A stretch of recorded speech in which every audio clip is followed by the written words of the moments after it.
1-2 ಫೆಬ್ರವರಿಯಲ್ಲಿ ಕೂಡಲ ಸಂಗಮದಲ್ಲಿ ನಡೆಯುವ ರಾಜ್ಯ ಮಟ್ಟದ ವೀರಶೈವ ಹಂಡ ವಿಜಯರ ಸಮಾಜದ ನಮ್ಮ ಸಮಾಜದ ರಾಜ್ಯಾಧ್ಯಕ್ಷರಾದ ಡಾಕ್ಟರ್ ಎಸ್ ಪಾಟೀಲರು ಈ ಒಂದು ಸ್ವಾಗತ ಮಾಡ್ತಾ ಇದ್ದೇನೆ. ಅದೇ ರೀತಿಯಾಗಿ ಹಿರಿಯರು ಚಾಲಕ ಅಧ್ಯಯನ ಸಂಸ್ಥೆಯ ಅಧ್ಯಕ್ಷರಾದಂಥ ಸನ್ಮಾನ್ಯ ಶ್ರೀ ಜಿ.ಎನ್. ಪಾಟೀಲರನ್ನು ಸ್ವಾಗತ ಮಾಡ್ತಾ ಇದ್ದೇನೆ. ಬಾಗಲಕೋಟೆ ಜಿಲ್ಲಾ ಘಟಕದ ಅಧ್ಯಕ್ಷರಾದಂಥ ವಿ.ಕೆ. ಪಾಟೀಲ್ ಸರ್ರನ್ನು ಸ್ವಾಗತ ಮಾಡ್ತೀನಿ. ರಾಜ್ಯ ಯುವ ಘಟಕದ ಅಧ್ಯಕ್ಷರಾದಂಥ ಸಂಗನಗೌಡ ಹೆಂಕಂಜಿಯವರು ಸ್ವಾಗತ, ರಾಜ್ಯ ಉಪಾಧ್ಯಕ್ಷರು ಹಿರಿಯರಾದಂಥ ಎಚ್.ಜಿ. ಪಾಟೀಲ್ ಸರ್ರನ್ನು ಸ್ವಾಗತ ಮಾಡ್ತಾ ಇದ್ದಾರೆ. ರಾಜ್ಯ ಸಂಘಟನಾ ಕಾರ್ಯದರ್ಶಿ ಸಹ ಕಾರ್ಯದರ್ಶಿಯಾದಂಥ ಪ್ರಭುಗೌಡ ಬೆಳ್ಳಿಯವರನ್ನು ಸ್ವಾಗತ ಮಾಡ್ತಾ ಇದ್ದೇನೆ. ಹಿರಿಯರಾದಂಥ ಎಸ್ ಪಾಟೀಲ್ ಸರ್ರನ್ನು ಸ್ವಾಗತ ಮಾಡ್ತಾ ಇದ್ದೇನೆ. ಎಸ್ ಪಾಟೀಲ್ ಡಿವೈಎಸ್ಪಿ ಸಾಹೇಬರನ್ನು ಸ್ವಾಗತ ಮಾಡ್ತೀನಿ. ಆಮೇಲೆ ಸಂಘಟನಾ ಕಾರ್ಯದರ್ಶಿ ದೇವೇಂದ್ರ ಅಣ್ಣಾವರನ್ನು ಸ್ವಾಗತ ಮಾಡ್ತಾ ಇದ್ದೇನೆ. ನಾನು ಆರ್.ಎಸ್. ಪಾಟೀಲ್, ರಾಜ್ಯ ಪ್ರಧಾನ ಕಾರ್ಯದರ್ಶಿ. ಅಖಿಲ ಕರ್ನಾಟಕ ವೀರಶೈವ ಲಿಂಗಾಯತ ಹಂಡೆ ವಿಜಯರ ಸಮಾಜ ಹಾಗೂ ಚಾಲುಕ್ಯ ಸಂಸ್ಕೃತಿ ಅಧ್ಯಯನ ಪೀಠ ಕಲಬುರಗಿ ಇವರ ಸಹಯೋಗದಲ್ಲಿ ರಾಜ್ಯ ಮಟ್ಟದ ಮಹಾಸಮ್ಮೇಳನವನ್ನು ಐತಿಹಾಸಿಕ ಸ್ಥಳ ಕೂಡಲ ಸಂಗಮದಲ್ಲಿ ನಾವು ಹಮ್ಮಿಕೊಂಡಿದ್ದು, ಅದು 2 ದಿನದ ಕಾರ್ಯಕ್ರಮವಾಗಿದ್ದು, ಮೊದಲನೇ ದಿವಸ ನಮ್ಮ ಸಮಾಜದ ಇತಿಹಾಸದ ಕುರಿತು ಅನೇಕ ವಿಚಾರ ಸಂಕಿರಣಗಳನ್ನು ಹಮ್ಮಿಕೊಂಡು ಅದರಲ್ಲಿ ವಿಚಾರ ಗೋಷ್ಠಿಗಳನ್ನು ಹಾಕಿಕೊಂಡಿದ್ದು, ಆ ಕಾರ್ಯಕ್ರಮವನ್ನು ಉದ್ಘಾಟನೆಯನ್ನು ನಮ್ಮ ಧರ್ಮಗುರುಗಳಾದಂಥ ಶ್ರೀ ವೀರಭದ್ರ ಚನ್ನಮಲ್ಲ ದೇಶಿಕೇಂದ್ರ ಮಹಾಸ್ವಾಮಿಗಳು ದಿವ್ಯ ಸಾನ್ನಿಧ್ಯವನ್ನು ವಹಿಸಿದ್ದಾರೆ. ಅದೇ ರೀತಿಯಾಗಿ ಇನ್ನೋರ್ವ ಸಮಾಜದ ಧರ್ಮಗುರುಗಳಾದಂಥ ಜಗದ್ಗುರು ಕೊಟ್ಟೂರು ಬಸವಲಿಂಗ ಮಹಾಸ್ವಾಮಿಗಳು, ಹೇಮಕೂಟ ಜಗದ್ಗುರು ಕೊಟ್ಟೂರು ಸ್ವಾಮಿ ಮಠ, ಬಳ್ಳಾರಿ ಹೊಸಪೇಟೆ ಹಾಲ್ಕೆರೆ, ಈ ಜಗದ್ಗುರು ಕೂಡ ದಿವ್ಯ ಸಾನ್ನಿಧ್ಯವನ್ನು ವಹಿಸಿದ್ದಾರೆ. ಅದೇ ರೀತಿಯಾಗಿ ಅವತ್ತಿನ ದಿವಸ ಸಾನ್ನಿಧ್ಯವನ್ನು ವಹಿಸಿರ್ತಕ್ಕಂಥ ಶ್ರೀಮನ್ ನಿರಂಜನ ಪುರಾಣಸಭೆ ಗುರು ಮಹಾಂತ ಸ್ವಾಮಿಗಳು, ಚಿತ್ತರಗಿ ಮಠ ಇಳಕಲ್, ಇವರು ಕೂಡ ಅವತ್ತಿನ ಸಾನ್ನಿಧ್ಯವನ್ನು ವಹಿಸಿಕೊಂಡಿದ್ದಾರೆ.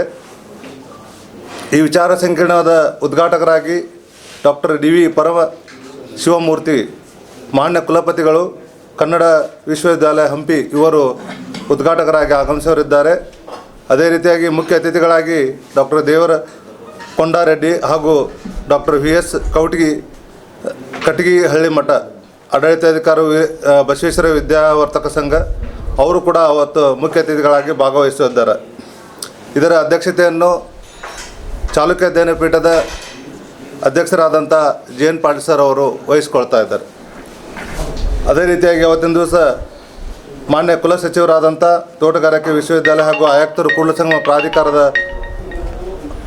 ಅಧ್ಯಕ್ಷರಾದಂಥ ಶ್ರೀ ಮಾದೇವಪ್ಪ ಮುರುಗಿ ಸರ್ ಅವರು ಕೂಡ ಅವತ್ತು ಉಪಸ್ಥಿತರಿದ್ದಾರೆ. ಅದರಲ್ಲಿ 4 ಗೋಷ್ಠಿಗಳು ನಡೀತಾ ಇದ್ದಾವೆ. 1ನೇ ಗೋಷ್ಠಿಯಲ್ಲಿ ದಾಖಲು ಆಕಾರಗಳು, ಸಾಹಿತ್ಯ ಆಕಾರಗಳು, ಪುರಾತತ್ವ ಆಕಾರಗಳು, ಇತ್ತೀಚಿನ ಶೋಧಗಳು, ಇವೆಲ್ಲ 1ನೇ ಗೋಷ್ಠಿಯಲ್ಲಿ. 2ನೇ ಗೋಷ್ಠಿಯಲ್ಲಿ ಹಂಡೆ ಅರಸರ ಸಾಮಾಜಿಕ ಚಿಂತನೆಗಳು, ಹಂಡೆ ಅರಸರ ಆರ್ಥಿಕ ಚಿಂತನೆಗಳು, ಹಂಡೆ ಅರಸರ ಸಾಂಸ್ಕೃತಿಕ ಚಿಂತನೆಗಳು, ಹಂಡೆ ಅರಸರ ಧಾರ್ಮಿಕ ಚಿಂತನೆಗಳು, ಹಂಡೆ ಅರಸರ ರಾಜಕೀಯ ಚಿಂತನೆಗಳು, ಇದು 2ನೇ ಗೋಷ್ಠಿಯಾಗಿ ಅವತ್ತು ಹೊಮ್ಮುತ್ತಾ ಇದೆ. 3ನೇ ಗೋಷ್ಠಿಯಲ್ಲಿ ಸಂವಾದ ಕೂಡ ನಡೀತಾ ಇದೆ. ಹಂಡೆ ಅರಸರ ಪ್ರಕಟಿತ ಕೃತಿಗಳು ಪರಾಮರ್ಶೆ ಆಗ್ತಾ ಇದೆ. 4ನೇ ಗೋಷ್ಠಿಯಲ್ಲಿ ಹಂಡೆ ವಜ್ರ ಜನಾಂಗದ ಅನನ್ಯತೆ ಕುರಿತು ಅದು ಡಾಕ್ಟರ್ ಶ್ರೀಶೈಲ್ ನಾಗರಾಳ್ ಅವರ ಅಧ್ಯಕ್ಷತೆಯಲ್ಲಿ ಈ ಗೋಷ್ಠಿ ಕೂಡ ನಡೀತಾ ಇದೆ. ಹೀಗೆ 4 ಗೋಷ್ಠಿಗಳು 1ನೇ ದಿನದಂದು ನಡೆದು 2ನೇ ದಿವಸ ನಮ್ಮ ರಾಜ್ಯ ಮಟ್ಟದ 3ನೇ ಮಹಾಸಮ್ಮೇಳನ, ಇದು ಪ್ರತಿ 10 ವರ್ಷಕ್ಕೊಮ್ಮೆ ನಾವು ಈ ಸಮ್ಮೇಳನವನ್ನು ಹಮ್ಮಿಕೊಳ್ತಾ ಇದ್ದೇವೆ. ಪ್ರಥಮವಾಗಿ ಬಸವನ ಬಾಗೇವಾಡಿಯಲ್ಲಿ ಈ ಕಾರ್ಯಕ್ರಮವನ್ನು ಹಾಕ್ಕೊಂಡಿದ್ದೆವು 2004ರಲ್ಲಿ. 2014ರಲ್ಲಿ ಶಾಪುರದಲ್ಲಿ ಈ ಕಾರ್ಯಕ್ರಮವನ್ನು ಹಾಕ್ಕೊಂಡಿದ್ದೆವು.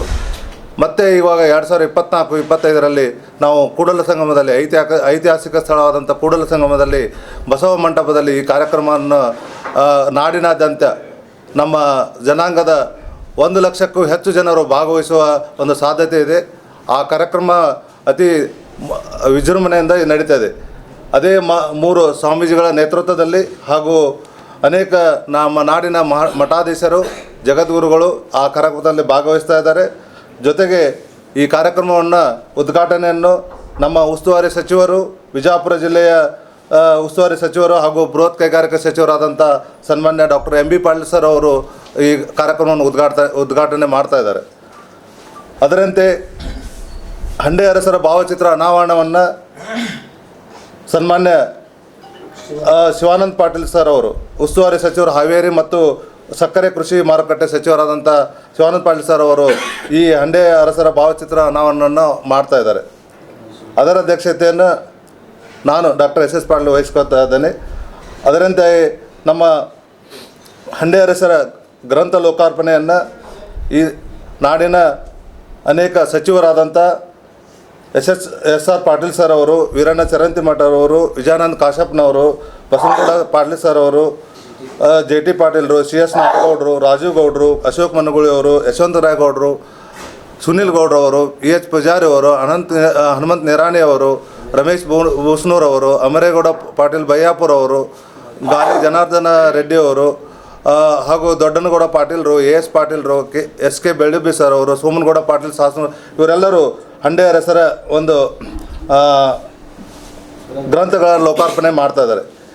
ಈ ಹಂಡೆ ಅರಸರ ಭಾವಚಿತ್ರವನ್ನು ಕೂಡ ನಮ್ಮ ಸಂಸದರಾದಂಥ ಲೋಕಸಭಾ ಸದಸ್ಯರಾದಂಥ ರಮೇಶ್ ಜಿಗಜಿಣಿ ಸರ್ ಅವರು, ಬಾಗಲಕೋಟೆಯ ಲೋಕಸಭಾ ಸದಸ್ಯರಾದಂಥ ಸನ್ಮಾನ್ಯ ಪಿ ಸಿ ಗದ್ದಿಗೌಡ ಅವರು, ಹಾಗೂ ಶಾಸಕರು ಬಳ್ಳಾರಿ ಶ್ರೀ ನಾರಾ ಭರತ್ ರೆಡ್ಡಿ ಅವರು ಕೂಡ ಈ ಕಾರ್ಯಕ್ರಮದಲ್ಲಿ ಭಾಗವಹಿಸಿ ಹಂಡೆ ಅರಸರ ಭಾವಚಿತ್ರವನ್ನು ಅನಾವರಣೆ ಮಾಡ್ತಾ ಇದ್ದಾರೆ. ಅದರಂತೆ ನಮ್ಮ ಈ ಕಾರ್ಯಕ್ರಮದಲ್ಲಿ 25 ಗ್ರಂಥಗಳು ಸಮಾಜದ ಕುರಿತು, ಇತಿಹಾಸದ ಕುರಿತು ಈ 25 ಗ್ರಂಥಗಳು ಅವತ್ತಿನ ದಿವಸ ಲೋಕಾರ್ಪಣೆಗೊಳ್ತಾ ಇದ್ದಾವೆ. ಇದರಲ್ಲಿ ಉಪನ್ಯಾಸಕರಾಗಿ 2ನೇ ದಿವಸ ಹಂಡೆ ಅರಸರ ವೈಶಿಷ್ಟ್ಯಪೂರ್ಣ ಕಾಣಿಕೆ, ಹಂಡೆ ಅರಸರ ಮನೆತನದ ಸಾಂಸ್ಕೃತಿಕ ಅನನ್ಯತೆ, ಹಂಡೆ ಅರಸರ ಜನಾಂಗದ ಅಸ್ಮಿತೆತೆ ಹಾಗೂ ಹಂಡೆ ಅರಸರ ಮನೆತನದ ಒಂದು ಸಂಕಲನ, ಈ ಥರ ಆಗಿ 4 ಉಪನ್ಯಾಸಕರು ಅದನ್ನು ಉಪನ್ಯಾಸವನ್ನು ಮಾಡ್ತಾ ಇದ್ದಾರೆ. ಅದರ ಜೊತೆಗೆ ನಮ್ಮ ಸಮಾಜದ ಎಲ್ಲ ಗೌರವಾನ್ವಿತ ಅತಿಥಿಗಳು, ಗೌರವ ಪದಾಧಿಕಾರಿಗಳು ಎಲ್ಲರೂ ಅವತ್ತಿನ ದಿವಸ ಭಾಗವಹಿಸ್ತಾರೆ. ಜೊತೆಗೆ ಅವತ್ತಿನ ದಿವಸ 2ನೇ ದಿವಸ ಹಂಡೆ ಸಿರಿ ಪ್ರಶಸ್ತಿಯನ್ನು 3 ಜನರಿಗೆ ನಾವು ಆಯ್ಕೆ ಮಾಡಿ ಅವರಿಗೆ ಅವತ್ತು ಪ್ರಶಸ್ತಿಯನ್ನು ನೀಡ್ತಾ ಇದ್ದೇವೆ. ಪ್ರಥಮವಾಗಿ MS ಚೌಧರಿ ಸರ್ ಅವರು, ಸಂಶೋಧಕರು ಧಾರವಾಡ, ಡಾಕ್ಟರ್ ಕೆ ರವೀಂದ್ರನಾಥ್, ವಿಶ್ರಾಂತ ಪ್ರಾಧ್ಯಾಪಕರು, ಕನ್ನಡ ವಿಶ್ವವಿದ್ಯಾಲಯ ಹಂಪಿ ಇವರಿಗೆ, ಹಾಗೂ ಡಾಕ್ಟರ್ DN ಪಾಟೀಲ್ ಇವರು ಅಧ್ಯಾಪಕರು ಕಲಬುರಗಿ, ಇವರಿಗೆ 3 ಜನರಿಗೆ ಹಂಡೆ ಸಿರಿ ಪ್ರಶಸ್ತಿಯನ್ನು ನಾವು ನೀಡ್ತಾ ಇದ್ದೇವೆ. ಅದೇ ರೀತಿಯಾಗಿ ಗ್ರಂಥ ಪುರಸ್ಕಾರವನ್ನು ಹಂಡೆ ಅರಸು ಮನೆತನ ಸಾಂಸ್ಕೃತಿಕ ಅಧ್ಯಯನ ಡಾಕ್ಟರ್ ಸಂತೋಷ್ ಜಿ ಅವರಿಗೆ, ಹಾಗೂ ರಾಯಚೂರು ಜಿಲ್ಲೆಯ ಶಾಸನ ಶಿಲ್ಪಗಳಲ್ಲಿ ಹಂಡೆ ಅರಸರು ಡಾಕ್ಟರ್ ಚನ್ನಬಸಪ್ಪ ಮಲ್ಕಲ್ದೆನ್ನಿ ಅವರಿಗೆ ನೀಡ್ತಾ ಇದ್ದೇವೆ. ಅನೇಕ ನಮ್ಮ ಸಮಾಜದಲ್ಲಿ ಅನೇಕ ಇವತ್ತಿನ ದಿವಸ ಕಿರಿಯ ನ್ಯಾಯಾಧೀಶರು, KS ಆಫೀಸರ್ಸು, ಹಾಗೂ ಅನೇಕ ಇಂಜಿನಿಯರ್ಸು, ಸಾಧಕರಿಗೆ ಮತ್ತು ಸಮಾಜದಲ್ಲಿ ಅನೇಕ ಉದ್ಯಮಿದಾರರಿಗೆ ಹಾಗೂ PhD ಪಡೆದವರಿಗೆ ಮತ್ತು ಕ್ರೀಡೆಯಲ್ಲಿ ರಾಷ್ಟ್ರ ಮಟ್ಟದಲ್ಲಿ ಭಾಗವಹಿಸ್ತಾರೆ ಅಂಥವರಿಗೆಲ್ಲ ನಾವು ಸಮಾಜದ ಸಾಧಕರಿಗೆ ಅಂತೇಳಿ ಸನ್ಮಾನ ಕೂಡ ಅವತ್ತು ಮಾಡ್ತಾ ಇದ್ದೇವೆ. ಜೊತೆಗೆ SSLC ಮತ್ತು PUCಯಲ್ಲಿ 90% ಅಂಕ ಪಡೆದಂಥ ಮಕ್ಕಳಿಗೆ ಪ್ರತಿಭಾ ಪುರಸ್ಕಾರವನ್ನು ಕೂಡ ಅವತ್ತು ಹಮ್ಮಿಕೊಂಡಿದ್ದೇವೆ. ಜೊತೆಗೆ PhD ಪಡೆದಂಥ ಹಿರಿಯರಿಗೂ ಕೂಡ ಅವತ್ತಿನ ದಿವಸ ಅವರಿಗೆ ನಾವು ಸನ್ಮಾನ ಕೂಡ ಮಾಡ್ತಾ ಇದ್ದೇವೆ. ಜೊತೆಗೆ MBBS ಪದವಿಯನ್ನು ಅಂದರೆ ನೀಟ್ ಪರೀಕ್ಷೆಯಲ್ಲಿ ಮತ್ತು ಸರ್ಕಾರಿ ಕೋಟಾದಲ್ಲಿ ಸೀಟನ್ನು ಪಡೆದಂಥ ವಿದ್ಯಾರ್ಥಿಗಳಿಗೆ ನಾವು ಅವತ್ತಿನ ದಿವಸ ಪ್ರತಿಭಾ ಪುರಸ್ಕಾರವನ್ನು ಕೂಡ ಅವರು ನೀಡ್ತಾ ಇದ್ದೇವೆ. ಈ ರೀತಿಯಾಗಿ ಕಾರ್ಯಕ್ರಮ 2ನೇ ದಿವಸ ನಡೀತದೆ. ಸಮಾರೋಪ ಸಮಾರಂಭದಲ್ಲಿ ನಮ್ಮ ಧರ್ಮಗುರುಗಳಾದಂಥ ವೀರಭದ್ರ ಚನ್ನಮಲ್ಲ ದೇಶಿಕೇಂದ್ರ ಮಹಾಸ್ವಾಮಿಗಳು ಅವತ್ತು ಸಮಾರೋಪ ಸಮಾರಂಭದಲ್ಲಿ ದಿವ್ಯ ಸಾನ್ನಿಧ್ಯವನ್ನು ವಹಿಸ್ತಾ ಇದ್ದಾರೆ. ಬಾಗಲಕೋಟೆಯ ಚರಂತಿ ಮಠದ ಶ್ರೀಗಳು ಕೂಡ ಅವತ್ತು ಈ ಸಾನ್ನಿಧ್ಯವನ್ನು ವಹಿಸಿ ಸಮಾರೋಪ ನುಡಿಗಳನ್ನು ಅವರು ಅವತ್ತಿನ ದಿವಸ ನೀಡ್ತಾ ಇದ್ದಾರೆ. ಈ ರೀತಿಯಾಗಿ ನಮ್ಮ 2 ದಿನದ ಕಾರ್ಯಕ್ರಮ, ನಮ್ಮ ಜನಾಂಗದ ಬಗ್ಗೆ ನಾವು 10 ವರ್ಷಕ್ಕೊಮ್ಮೆ ನಾವು ಈ ಕಾರ್ಯಕ್ರಮವನ್ನು ಮಾಡ್ತಾ ಬಂದಿದ್ದೇವೆ. ನಾ ಆಗಲೇ ಹೇಳಿದಾಗೆ ಇದು ನಾವು ಕೂಡಲ ಸಂಗಮದಲ್ಲಿ ಈ ಕಾರ್ಯಕ್ರಮವನ್ನು ಮಾಡ್ತಾ ಇದ್ದೇವೆ.